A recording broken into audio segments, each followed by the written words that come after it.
powers aren't really what it sounds like. It's not the powers of the police over the state's residents and whatnot, but it's the authority granted to the states to pass laws to protect the public's health, safety, morals, and general welfare.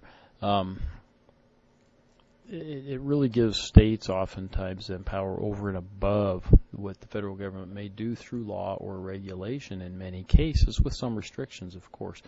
Think, for example, California has more stringent environmental protection rules. Their vehicles have more stringent environmental protection features on them, right? To sell a vehicle in California, it has to have those particular features on it. Okay, and that's allowable. That's allowed. States can, generally speaking, do that, but there are some exceptions to that. So, Dormant Commerce Clause, it limits state police powers, right?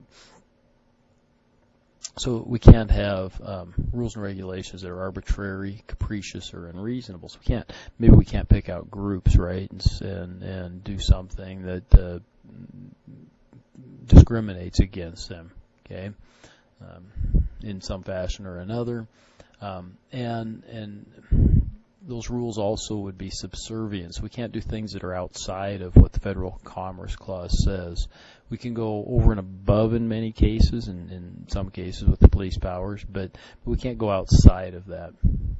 Okay, so areas of regulation, right? There are things that are exclusively federal, and think our docks, and think the aviation, I believe, control is exclusively federal. There are some that are exclusively state. Wildlife in Montana, right, is, for the most part, at least, game is exclusively regulated by our state. You do have endangered species and whatnot, okay, that fall under the federal purview. So, there's a lot of gray and a lot of areas where it could be both or whatnot. We say that there is federal preemption. Again, get back to that game. Montana may prefer to have grizzly bears delisted totally, but the federal government says no, they're still considered an endangered species, at least in some areas. Okay, and so the federal is going to be preeminent, right?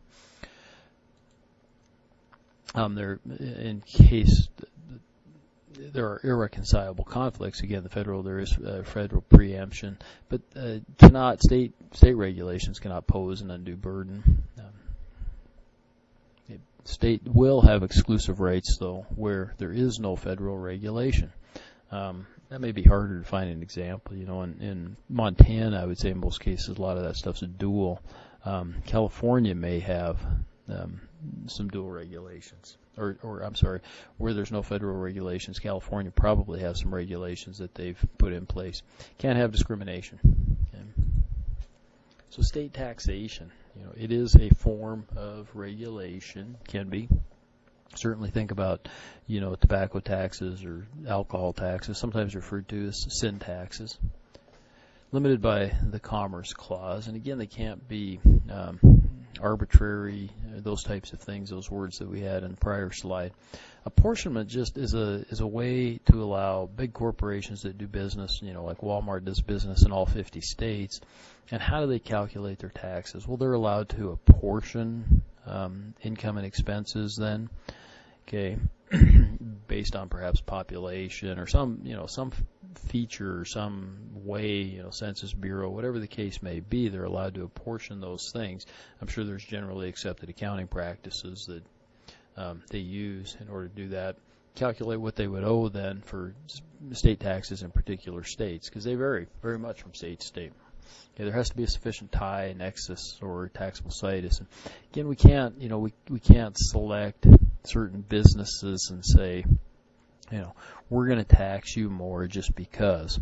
Now, you might be able to, for example, put a carbon tax on. I think some states are even doing that. California maybe want a carbon tax on coal or oil, producing power plants that produce electricity. Maybe, and that may be considered okay, because there's a sufficient tie, because it's also in that case a form of regulation, right? You're trying to limit the amount of carbon that might go in the air, which some people would say is contributes to climate change.